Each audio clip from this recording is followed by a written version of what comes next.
dengan komunikasi dari Menlu, lalu kemudian dengan pejabat-pejabatnya di sana dan lain sebagainya ke siapa, lalu kemudian baru nanti Bapak Presiden yang menyampaikan. Ya. Nah, itu yang nomor satu. Nomor dua, harus ada argumentasi yang kuat. Tadi Pak Farhan sudah menyampaikan argumentasi bahwa perekat dunia sekarang ini adalah masalah ekonomi. Ibu Koni sudah kasih warning, kalau tidak hati-hati maka perekonomian dunia bisa hancur gara-gara apa yang terjadi sekarang ini. Sehingga Bapak Presiden bisa menyampaikan kita harus bertemu, ya kan? Kita harus mengakhiri ini semua. Narasinya harus begitu ya. Narasinya harus kita harus bertemu, jangan memban kelompok-kelompok tertentu begitu ya. Betul. Dan kemudian Bapak Presiden harus bilang, kan kami nggak ada yang salah. Kenapa kami dihukum? Jangan sampai misalnya Amerika Serikat, Australia, ya, kemudian Kanada melakukan hal ini, terus ada bandwagon, nanti Jepang ikut, nanti Uni Eropa ikut, dan lain sebagainya. Apa yang salah di kami? Gitu kan? Nah, ini Bapak Presiden harus tegas mengatakan seperti itu. Kalau misalnya Anda nggak merasa Indonesia ini bersalah, ya jangan kemudian kami dihukum. Kami sudah persiapkan ya segala sesuatu. Bahkan kita sudah lakukan pertemuan-pertemuan, apakah masalah lingkungan, masalah emisi karbon dan lain sebagainya sudah dilakukan itu. Nah, ini yang kita harus lakukan ya, dan menurut saya kita tidak boleh menunggu-nunggu lagi. Seperti tadi saya katakan, seolah-olah besok sudah kiamat. Itu masalah. Baik, Prof. Hikmah, terima kasih. Sekarang Bang Farhan, silakan Bang Farhan untuk menutup dan memberikan gambaran lebih jelasnya mungkin dari soal. Baik, terima kasih. Kondisi sekarang ini betul-betul merupakan kondisi yang saling tarik-menarik. Siapakah yang akan menang dalam tarik-menarik ini tentu bukan ditentukan oleh individual country, tetapi group of countries. Maka Indonesia harus membentuk group of countries tersebut gitu, untuk kemudian berhadapan dengan another group of countries. Indonesia, India, Brazil bisa menjadi kekuatan tersendiri karena bagaimanapun juga kita mengetahui bahwa Amerika dengan 7 negara yang lainnya membentuk sebuah grup 8 di dalam G20 yang punya pengaruh yang sangat besar. Rusia dan Tiongkok dalam hal ini tentu saja memiliki kepentingan yang sama untuk menentang hegemoni Amerika Serikat. Maka Indonesia, India, dan Brazil memiliki peluang yang sangat baik membentuk grup tersendiri untuk menjadi penyeimbang dari tarik-menarik kepentingan dan kekuatan politik level dunia ini. Oke, baik. Terima kasih Bang Farhan, Prof. Hikmah atas waktunya di edisi Cross Check kali ini. Semoga ini bermanfaat bagi kita semua. Salam sehat. Assalamualaikum warahmatullahi wabarakatuh. Waalaikumsalam. Ya, saudara. Ya, saudara-saudara, para penonton channel saya, karena akun saya ada sampai 10. Ternyata ada 10, Bapak Ibu. Sejak 2005, 2006, seterusnya. Ternyata bisa synchronize sehingga akun-akun itu tetap hidup. Tetap bisa mengupload video. Dan memang saya menghindari masuknya iklan di dalam konten-konten saya itu. Dan ternyata saudara-saudara, misalnya produk 8 tahun yang lalu, penontonnya sudah ribuan. Sehingga ini suatu hal yang sangat menarik. Dan barusan cross-check dari Indra Maulana, dari Medcom. Beliau juga membahas dengan Ibu Koni, pengamat pertahanan dan militer, Bapak Komisi 1 DPR itu, dan juga Profesor Hikmahanto, Bapak Rektor, begitu dikatakan tadi.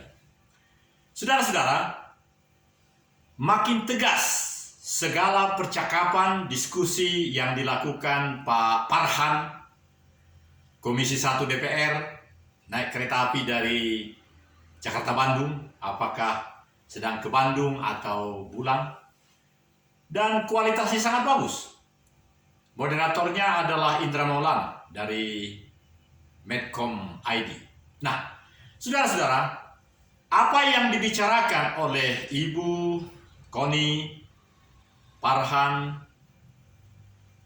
DPR Komisi 1, dan Profesor Hikmahanto, menurut saya itu didorong atau dipayungi oleh sesanti negara kita.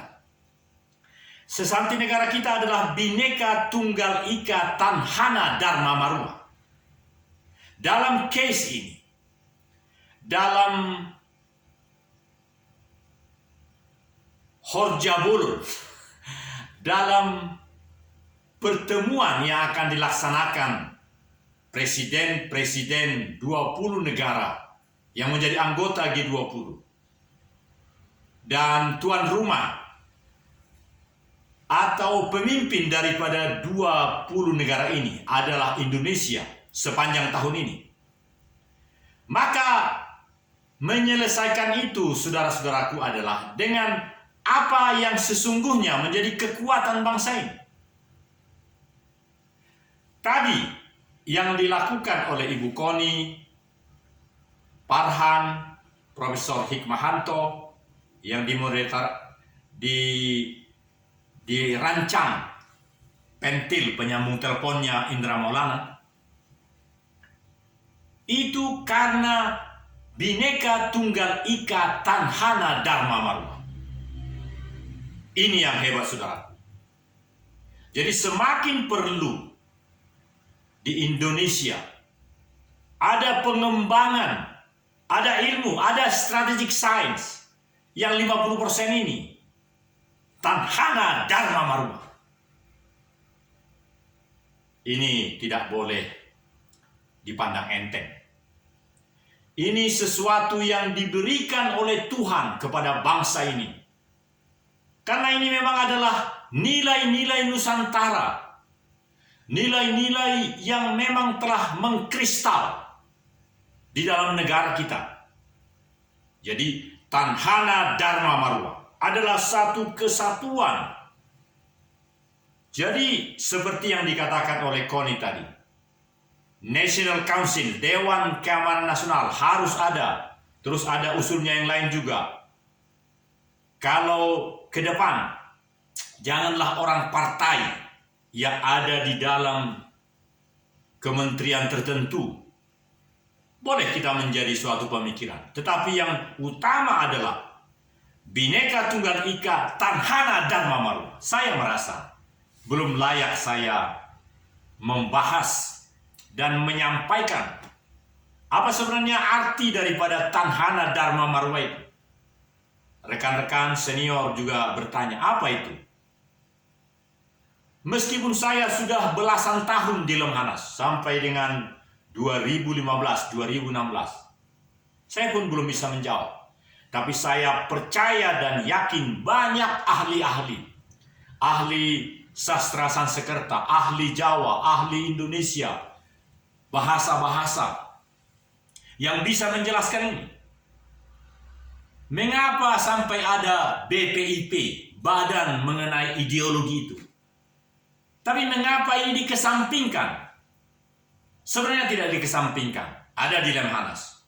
Tapi di Lemhanas pun tidak ada suara tentang kesatupaduan dalam gerak langkah untuk mewujudkan apa memang yang paling diistimewakan dalam kehidupan kita sekarang. Di bulan suci puasa ini, saudara-saudara, mari kita merenungkan lebih dalam. Apa memang yang harus dilakukan oleh presidensi G20 dalam kaitan dengan fokus ekonomi ini? Bukankah berbeda-beda keseluruhan? G20 memang dalam hal ekonomi, tapi ini juga ada pengaruhnya oleh karena Rusia dengan Ukraina. Oleh karena itu perlu dharma, gerak yang satu padu, yang kuat untuk mewujudkan kedaulatan harga diri bangsa ini. Kita bisa melihat bagaimana almarhum Insinyur Soekarno di hari-hari awal kemerdekaan kita, tampilnya beliau di pembentukan PBB.